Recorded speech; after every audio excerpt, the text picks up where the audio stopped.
Bismillahirrahmanirrahim. Assalamualaikum warahmatullahi wabarakatuh.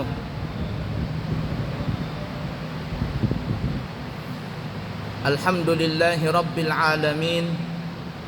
Allahumma fasalli wa sallim ala sayyidina wa nabiyyina wa maulana Muhammadin sayyidil anbiya'i wal mursalin wa ala alihi wa ashabihi wa azwajihi wa dhurriyyatihi wa man tabi'ahum bi ihsanin ila yaumiddin, amma ba'du. Bapak Ibu para jamaah sekalian yang disayangi Allah dan dicintai Allah, Pondok Pesantren Al-Islami Nurul Anwar Amburawang Darat mulai ajaran baru 2024 mempunyai program baru, yaitu memberikan beasiswa sekolah gratis kepada dua golongan santri. Yang pertama adalah santri anak yatim, dan yang kedua adalah santri keluarga du'afa atau keluarga yang kurang mampu. Apabila di sekitar kita ada anak yatim atau keluarga kurang mampu dari manapun juga, dan anaknya ingin sekolah di pesantren kami Al-Islami Nurul Anwar, maka silakan berhubungan pihak pesantren. InsyaAllah kami akan menerimanya dengan syarat-syarat yang tertentu. InsyaAllah kami akan berangkat tanggal 14 September 2024 bersama jamaah umrah dan kembali di tanggal 27 September. Perjalanan kurang lebih selama 14 hari. Dan siapa yang ingin berangkat umrah bersama kami di bulan Oktober atau November atau Desember, maka kami buka pendaftaran dengan harga 27 juta rupiah selama 14 hari, selama 12 sampai 14 hari. Namun harga 27 juta rupiah itu bisa didapatkan dengan syarat hadir dalam acara peringatan Maulid Nabi besar Muhammad sallallahu alaihi wasallam yang akan dilaksanakan pada tanggal 8 September 2024 hari Ahad jam 8 pagi, tempatnya di Pondok Pesantren Al-Islami Nurul Anwar. Sekaligus juga kami mengundang para jamaah bisa hadir di tanggal 8 September itu. Dan bagi yang ingin mendaftar di hari itu saja, harga spesial 27 juta rupiah. Dan apabila lewat daripada hari itu, maka harga kembali menjadi 32 juta rupiah. Nah, jadi lumayan 5 juta dikurangin. Yang kepingin berangkat umrah plus Mesir, ada keberangkatan bulan November, perjalanan 15 sampai 17 hari, harga 36 juta. Yang umrah plus Dubai akan juga dilaksanakan bulan Desember di harga 37 juta rupiah, perjalanan 15 sampai 17 hari. Yang kepingin berangkat haji tahun depan, kami buka dengan beberapa varian. Yang pertama, haji dakhili, visanya visa amil, harganya 250 juta. Kemudian visa haji hotel bintang 4, harganya 300 juta. Dan hotel bintang 5 visa haji dengan harga 400 juta rupiah. Apabila ada yang berminat, maka segera mendaftar. DP-nya dengan biaya $4.000, kurang lebih 65 jutaan, kurang lebih seperti itu. Yang kepingin badal umrah, dan insyaAllah kami yang akan membadalkan langsung, membadalkan untuk keluarganya yang sudah meninggal, ibu bapaknya, maka satu kali badal dengan harga 2.500.000 rupiah. InsyaAllah kami sendiri yang akan membadalkannya. Baiklah para jamaah sekalian yang disayangi Allah dan dicintai Allah, kita lanjutkan pelajaran kita masih di dalam kitab Qisasul Anbiya tentang Nabi Allah Musa alaihissalatu wassalam mendapatkan kitab Taurat di Gunung Sinai, yang mana Nabi Musa bermunajat di gunung tersebut. Dan isi dalam kitab Taurat itu intinya ada 10. Intinya itu ada 10. Kita sebutkan kemarin dalam kisah Israiyat ada 10. Pertama, perintah beribadah, menyembah kepada Allah yang Maha Esa dan tidak boleh menyekutukan Allah dengan apapun juga. Yang kedua, larangan bersumpah palsu. Yang ketiga, perintah menjaga hari Sabtu, karena hari Sabtu itu adalah hari kebesaran orang Yahudi. Yang keempat, perintah untuk memuliakan dan menghormati orang tua ibu bapak. Kemudian yang kelima, tidak boleh membunuh. 6, larangan berzina. 7, larangan mencuri. 8, jangan memberikan kesaksian palsu. Ya, ini tadi sumpah palsu, ini saksi palsu. Yang kesembilan, tidak melepas pandangan secara liar ke rumah orang. Jadi jangan pelototi rumah orang, apalagi sampai masuk mata pandangan ke dalam rumah orang. Kemudian yang ke-10, jangan menginginkan istri orang, atau bahasa kitanya tidak boleh berselingkuh. Ya. Begitu juga dengan dengan binatang, melakukan hubungan dengan binatang. Ya intinya mau selingkuh, mau berhubungan dengan binatang, mau berhubungan dengan manusia lewat dubur dan lain sebagainya, itu dilarang. Ini adalah 10 larangan yang ada di dalam kitab Taurat. Inti dalam permasalahan kitab Taurat yang itu tuh. Ini menurut versi orang-orang Yahudi. Nah, kemudian kita lanjutkan, banyak ulama salaf, ulama-ulama kita berkata bahwa 10 kalimat tadi, 10 perintah itu diabadikan dalam Al-Qur'an dalam surah Al-An'am ayat 151 sampai 153. Nah, ini para ulama mengatakan turunnya ayat ini adalah tentang 10 kalimat yang Allah yang Allah sebutkan dalam kitab Taurat.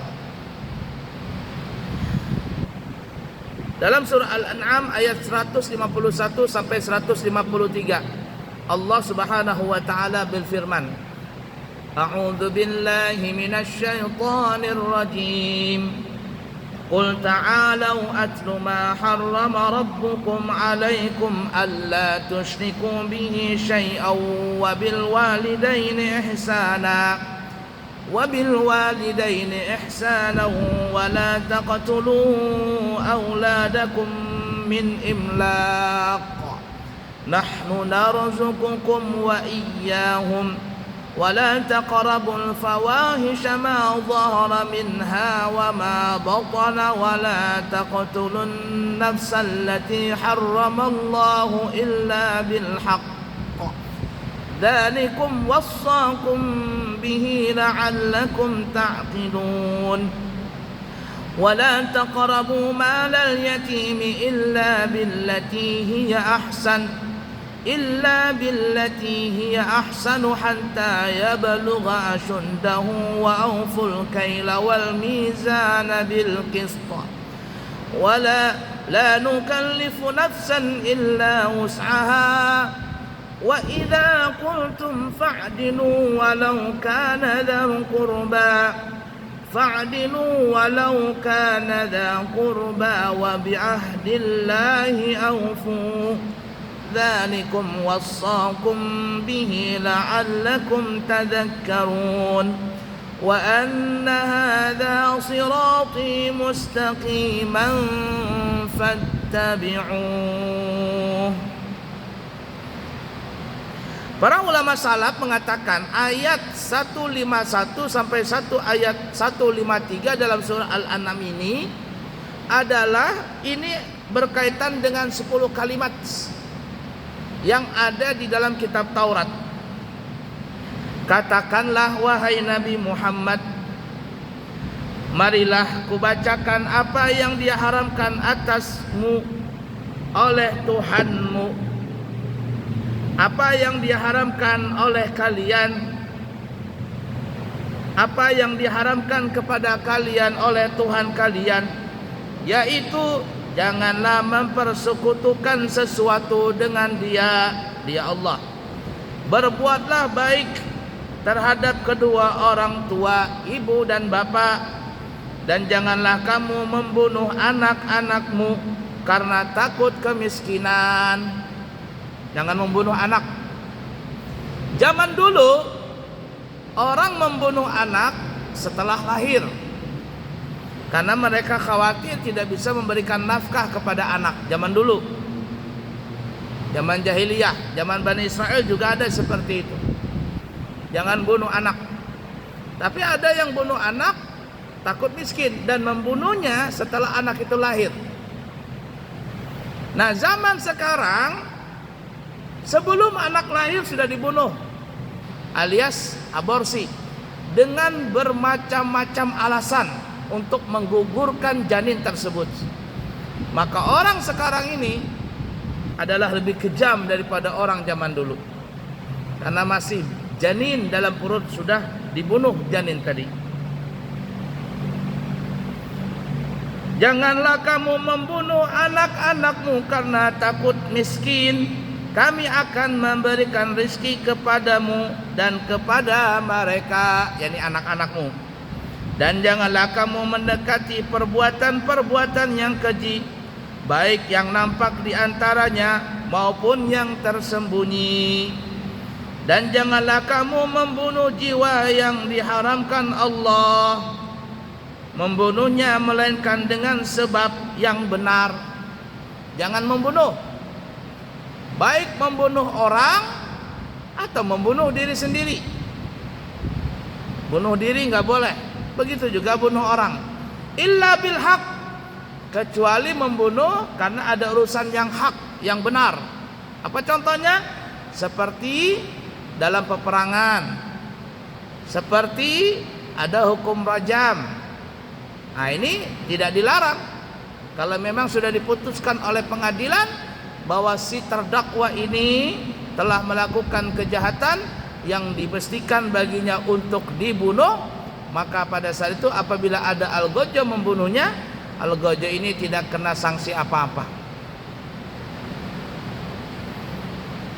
Atau dalam peperangan, atau umpama membela harta, membela kehormatan, membela darah, membela dirinya, membela tanah airnya pada saat ada orang-orang yang ingin merampok dia, ingin merampas dia. Membela diri sampai akhirnya ternyata dia menang melawan orang-orang yang jahat tadi. Maka kondisi seperti ini adalah tidak dilarang. Itu adalah membunuh bil haq, membunuh dengan yang benar.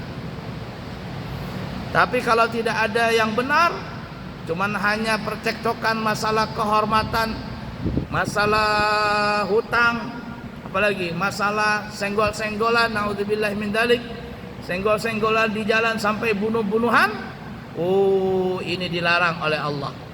Bukan hanya kita orang Islam, tapi orang mulai zaman dulu sudah dilarang.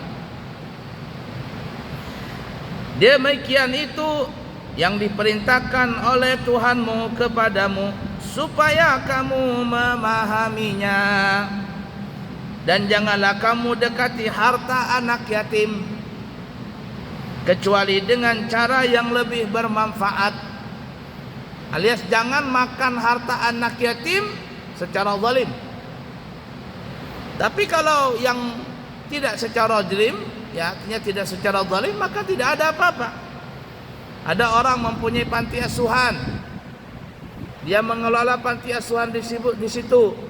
Ada anak-anak yatim, ada anak-anak miskin dan lain sebagainya.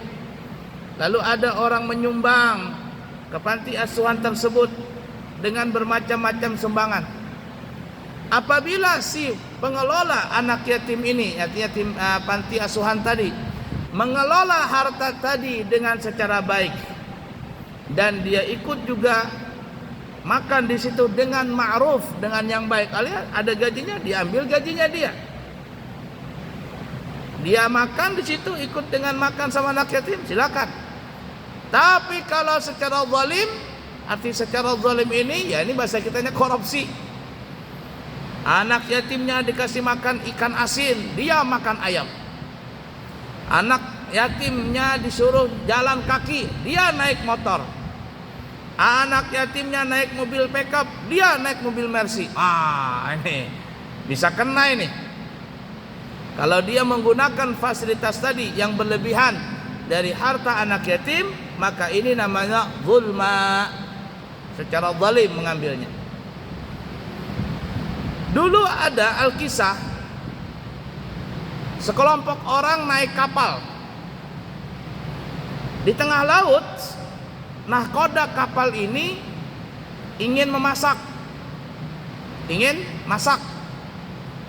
Alhamdulillah persediaan bahan makanan lengkap. Cuman ada satu yang kurang. Apa itu? Api nggak ada yang punya. Kayu bakar ada, tapi nggak punya api, nggak punya korek. Mungkin waktu itu nggak ada yang ngerokok, jadi nggak ada yang punya korek. Kata nahkoda kapal, gimana kita ini mau masak, nggak ada api, nggak punya api, gimana ini? Kayu bakar ada tapi nggak punya api. Bahan makanan lengkap tapi nggak ada yang bisa dimasak karena nggak ada api. Maka saat itu dikatakan ada seorang ulama mendekati nahkoda ini. Dia bilang, wahai nahkoda, bolehkah saya berbicara dengan penumpang yang ada di kapal ini? Silakan wahai tuan guru. Maka si ulama ini pun bertanya kepada penumpang yang hadir di situ. Kata beliau, siapakah di antara kalian yang memelihara anak yatim? Yang menanggung anak yatim siapa kira-kira? Angkat tangan. Maka begitu banyaknya penumpang kapal, ternyata ada salah satu di antara mereka yang mengangkat tangan. Kata dia, saya wahai tuan guru, saya memelihara anak yatim di rumah. Maka si ulama ini pun memandang orang tersebut dengan pandangan batinnya, dan ternyata ada sesuatu yang tidak baik dari orang ini. Sang ulama itu pun berkata, ya fulan, ta'al wahai fulan, sini wahai fulan. Maka orang itu pun mendekat. Lalu sang ulama ini tanpa banyak bicara, dia bilang begini, wahai tuan, coba engkau buka mulutmu dan kau hadapkan mulutmu ke tungku pembakaran itu. Ke tungku pembakaran itu. Maka orang ini pun membuka mulutnya. Dia buka mulutnya dan ternyata tiba-tiba keluarlah api yang menyambar dari mulutnya, menyambar ke kayu bakar tadi. Dan akhirnya mereka pun punya api dan mereka bisa masak. Tapi si orang ini berpikir, bagaimana mungkin api bisa keluar dari mulutnya? Seperti naga begitu. Wah, jangan-jangan nanti suatu saat api ini akan membakar dirinya. Lalu orang ini bertanya kepada si ulama tadi, wahai tuan guru, kenapa api bisa keluar dari mulutku? Apa sebabnya? Si tuan guru ini pun berkata, ya fulan, kau tadi bilang kau mempunyai anak yatim. Iya, kau pelihara anak yatim. Iya, kata ulama ini, aku melihat dengan mata batinku engkau ini adalah orang yang zalim terhadap harta anak yatim itu. Apakah benar kau mengambil harta anak yatim itu secara zalim? Katanya iya, katanya. Nah, dengarkanlah Allah berfirman, innal ladzina ya'kuluna amwalal yatama zulma innama ya'kuluna fi butunihim nara wa sayaslawna sa'ira. Orang-orang yang memakan harta anak yatim dengan secara zalim, sesungguhnya dia telah memakan bara api. Yang bara api itu akan berkobar-kobar di dalam perutnya. Nah, kata ulama, aku melihat engkau adalah orang yang zalim terhadap anak yatim dari masalah harta. Makanya aku perintahkan kepada engkau untuk membuka mulutmu menghadap kepada kayu bakar tadi. Maka keluarlah api tersebut. Mendengar ayat tersebut, mendengar nasihat sang ulama tadi, orang ini pun berkata, ya tuan guru, mulai saat ini aku bertobat. Aku tidak akan lagi memakan harta anak yatim secara zalim. Kalau di dunia saja bisa seperti ini, aku khawatir suatu saat api ini akan membakarku, bahkan terlebih-lebih nanti dalam neraka. Maka bertobatlah orang tadi, dia tidak lagi memakan harta anak yatim.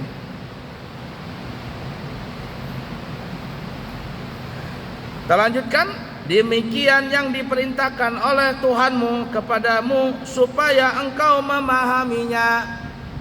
Dan janganlah kamu dekati harta anak yatim kecuali dengan cara yang lebih bermanfaat hingga sampai ia dewasa. Jadi anak yatim itu kalau ada walinya atau ada kafilnya yang menjaganya, harta anak yatim itu ditahan dia. Nanti diserahkan harta itu apabila anak ini sudah dewasa. Apabila dia sudah mursyid, sudah paham mana yang baik, mana yang buruk, dia bisa mengelola harta itu baru diserahkan. Kalau masih kecil dia hartanya diserahkan kepada dia, habis harta puluhan juta itu dari anak yatim yang belum mengerti tentang masalah uang. Jadi yang melihara anak yatim, apabila ada harta anak yatim itu disimpan dulu. Kalau anak yatim ini perlu apa-apa, makan, minum, pakaian dan sebagainya, boleh diambil dari hartanya tadi yang mengelola ini, silakan. Tapi kalau sudah dia besar, sudah dewasa, sudah mengerti mana yang baik, yang buruk, nah baru yang menjaga anak yatim ini bilang kepada anak yatim, ya fulan, ini adalah harta warisan dari bapamu, ini hartamu. Aku melihat engkau sudah baik, sudah mengerti tentang baik dan buruk, sudah mengerti bagaimana mengelola uang secara baik, ini kuserahkan kepadamu. Karena itu haknya. Nah kata Allah, serahkanlah harta tersebut apabila dia sudah sampai dewasa. Dan sempurnakanlah takaran dan timbangan dengan adil. Jangan mengurangi timbangan. Wailul lil mutaffifin alladzina idza iktalu 'alan nasi yastawfun wa idza kaluhum aw wazanuhum yukhsirun. Celaka orang yang mengurangi timbangan. Wail, akan masuk neraka wail. Siapa itu? Orang-orang yang mengurangi timbangan, termasuk mengurangi takaran, ukuran. Kalau seandainya dia menakar, menimbang, dia kurangin. Tapi kalau orang menimbang punya dia minta lebihin. Kalau dia yang jualan dikurangin. Tapi kalau dia beli sama orang, tambahin. Ini orang seperti itu tempatnya di wail, di neraka wail. Jangan mengurangi timbangan, timbanglah dengan secara adil. Kami tidak memikulkan beban kepada seseorang melainkan sekedar kemampuannya. Allah tidak memberikan beban kepada suatu kaum kecuali semampunya saja. Dalam ayat yang lain, ittaqullaha mastata'tum. Bertakwalah engkau kepada Allah semampumu saja. Kalau ada orang sakit dia bisa, kalau ada orang bisa berdiri, salatnya berdiri. Kalau enggak mampu berdiri sambil bungkuk, enggak bisa bungkuk, duduk. Kalau enggak bisa duduk, berdiri. Kalau enggak bisa duduk pakai bangku, duduk pakai lutut. Enggak bisa duduk, enggak bisa lagi tidur bermereng, enggak bisa bertelentang. Allah tidak memberatkan, kecuali hanya semampu kita saja. Dan apabila kamu berkata, maka hendaklah kamu berlaku dengan adil, kendati pun dia adalah kerabatmu. Jadi kalau seandainya memutuskan satu hukum, adil seadil-adilnya, walaupun itu kerabat, walaupun itu anak sendiri, walaupun itu saudara sendiri, mesti adil. Tapi orang zaman sekarang, jangankan anak, orang yang pernah berjasa dengan dia itu pun terkadang bisa nggak adil. Apalagi anak sendiri, dibela mati-matian. Dan penuhilah janji Allah. Kalau kita berjanji dengan Allah, penuhi. Ada punya nazar, luluskan, kerjakan nazar tersebut. Yang demikian itu diperintahkan Allah kepadamu agar kamu ingat, dan bahwa yang kami perintahkan itu adalah jalanku yang lurus, maka ikutilah dia. Ala kulli hal. Nah, ayat ini kata ulama, kalau ulama salaf, mereka mengatakan ini adalah ditujukan kepada kaum Bani Israel yang 10 kalimat tadi.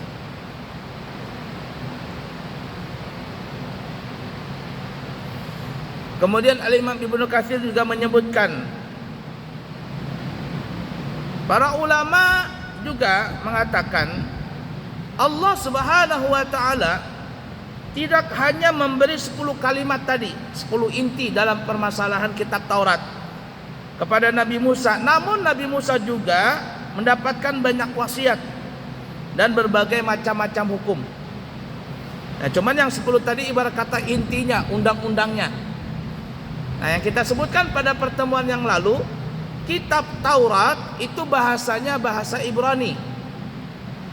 Bahasa Ibrani. Di dalam kitab Taurat ini ada perintah tentang mentauhidkan Allah. Ada cerita-cerita dan juga ada hukum-hukum syariat yang berlaku di zaman Nabi Musa.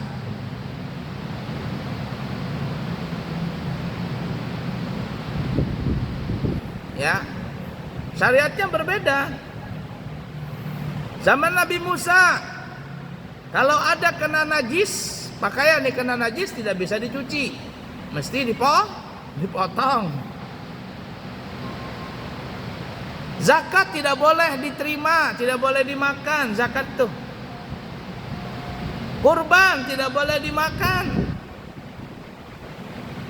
Jadi kalau ada zakat, ada kurban, begitu juga harta rampasan perang, itu tidak boleh dibagikan, ditaruh di tanah lapang, kemudian turun api dari langit. Kalau ada api turun dari langit membakar harta tersebut, berarti tidak ada yang korupsi di situ. Tapi kalau seandainya dikumpulkan harta zakat tadi atau harta kurban tadi, daging kurban tadi atau harta rampasan perang, namun api tidak turun, bisa jadi di situ ada yang korupsi. Disebutkan di dalam cerita la ilaha illallah, tapi tidak disebutkan apakah itu Nabi Musa atau tidak. Cuman saya mengira itu Nabi Musa atau sekurang-kurangnya Nabi di zaman Bani Israel, karena di situ dikatakan Nabi di zaman Bani Israel, tapi mungkin itu adalah Nabi Musa. Cuman ulama tidak menyebutkan siapa nama nabinya. Jadi waktu itu setelah peperangan, Nabi dari salah satu Bani Israel ini memerintahkan kepada kaum Bani Israel untuk mengumpulkan harta rampasan perang. Kumpul semuanya, ditaruh di tengah lapang, bergunung-gunung itu emas bergunung-gunung saking banyaknya. Tergiur orang-orang ini untuk mengambil, tapi hukumnya zaman Bani Israel tidak boleh mengambil harta anak yatim, mengambil harta rampasan perang. Sampai akhirnya terkumpul semua tadi, lalu Nabi itu berdoa kepada Allah untuk menerima harta rampasan perang ini. Namun sampai saat waktu yang ditentukan, api yang dari langit tidak turun-turun. Kemana api ini nggak turun-turun? Tidak turun-turun api untuk membakar harta ini. Lalu Allah mengilhamkan kepada Nabi itu bahwa di antara kaumnya itu ada yang korupsi. Ambil itu dulu, harta yang dikorupsi itu kembalikan, baru turun api dari langit. Kalau enggak, bala akan turun kepada kaum tersebut. Maka Nabi ini pun memanggil kepala suku Bani Israel yang 12 orang itu. Panggil. Kata Nabi itu, kalian bersalaman kepadaku satu-satu. Jadi salaman, kepala sukunya bersalaman dengan Nabi ini. Salaman. Di antara 12 suku tadi, di antara 12 kepala suku tadi, ada salah satu kepala suku tangannya nempel dengan Nabi ini. Nempel.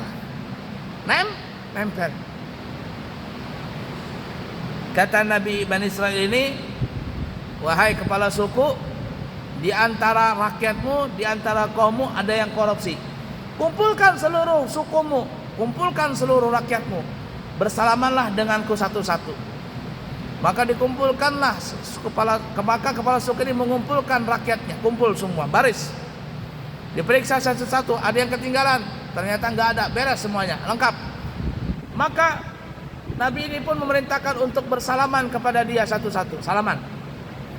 Ternyata di antara begitu banyaknya suku ini, ada salah satu suku, salah satu orang yang di suku itu tangannya nempel di sini dengan Nabi tadi, nempel. Katanya, engkau telah korupsi. Mana harta rampasan perang yang kau ambil? Keluarkan. Kalau tidak, satu kaum kena semuanya bala dari Allah. Lebih baik kamu yang dikorbankan daripada semuanya kena.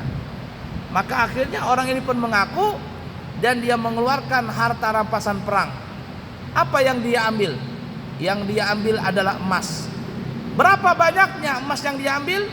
Emas yang diambil itu banyaknya adalah sebesar kepala sapi. Sebesar kepala sapi. Berapa besarnya kepala sapi itu? Apalagi kepala sapi limosin. Beratnya itu berapa puluh kilo itu. Diambil, dikorupsi sama orang ini. Akhirnya orang ini pun dipancung. Ya, karena hukum zaman Bani Israil itu kalau ada berbuat salah nggak alang-alang tanggung, langsung dipancung. Hartanya dikembalikan setelah ditaruh di tengah-tengah padang pasir, padang lapangan. Lalu turunlah api dari langit untuk membakar harta rampasan perang tadi. Ini menunjukkan bahwa harta rampasan perang itu diterima oleh Allah Subhanahu wa taala. Tapi yang korupsi tadi selesai, kena pancung. Untung kita umat Nabi Muhammad SAW. Berapa banyak pejabat-pejabat atau orang-orang yang melakukan korupsi, aman, tentram mereka. Allah masih memberikan ruang, masih memberikan waktu untuk bertobat. Tapi kalau tidak mau tobat juga, tunggu waktunya. Zaman Bani Israil itu kalau umatnya ada berbuat maksiat, pagi harinya langsung bertuliskan di depan pintu rumahnya, Fulan bin Fulan tadi malam zina, Fulan bin Fulan tadi malam mabok, Fulan bin Fulan tadi malam korupsi, Fulan bin Fulan tadi malam, disebutin tuh. Ada yang nulis di depan pintu rumahnya. Jadi Nabi Musa nggak repot-repot, tinggal menciduk, menangkap, sudah. Keputusan dengan Allah Ta'ala. Apakah dipancung, dicambuk, itu terserah Allah. Tuh, zaman dulu. Tapi kita berkat dengan Nabi Muhammad, Allah masih sayang kepada kita. Walaupun banyak orang berbuat maksiat, maka Allah masih sayang kepada kita. Tadi saya melihat ada satu tulisan, katanya itu perkataan daripada Mbah Maimun Zubair. Mbah Maimun Zubair, apa kata beliau? Dalam tulisan itu dikatakan, janganlah engkau bersedih dari doa-doamu yang tidak dikabulkan. Tapi bersedihlah, tapi bergembiralah, karena Allah tidak mengadabmu pada saat engkau berbuat dosa. Jadi jangan bersedih kalau doa kita nggak dikabulkan, tapi masih bersyukur. Karena ketika kita berbuat maksiat, Allah tidak turunkan adab langsung. Kalau Allah turunkan adab langsung seperti halnya Bani Israil, selesai kita. Tapi makanya kata Mbah Maimun, jangan kau salahkan Allah karena doamu belum terkabul. Artinya masih bersyukur, kau bersyukur karena ketika engkau berbuat maksiat, Allah belum turunkan adab kepadamu. Jakanya Allah turunkan adab langsung, selesai kita punya hidup. Tidak lain dan tidak bukan, itu karena berkat Nabi Muhammad sallallahu alaihi wasallam yang beliau mendapatkan gelar rahmatan lil alamin, menjadi rahmat untuk umat, untuk sekalian alam semesta. Baik Bapak Ibu para jamaah, kiranya cukup sekian dulu. InsyaAllah nanti kita akan bertemu di malam Senin depan sebelum kami berangkat ke umrah ya. Dan kami undang kembali kepada para jamaah untuk hadir dalam acara peringatan Maulid Nabi besar Muhammad SAW tanggal 8 September 2024 hari Ahad di Pondok Pesantren Al-Islami Nurul Anwar. Dan siapa yang ingin berumrah dengan harga 27 juta rupiah, maka di hari itulah pendaftarannya, ya, pendaftarannya. Baik, kiranya cukup sekian, semoga ada manfaatnya. Subhanakallahumma wa bihamdika asyhadu an la ilaha illa anta astaghfiruka wa atubu ilaik. Wa akhiru kalam, wassalamu alaikum warahmatullahi wabarakatuh.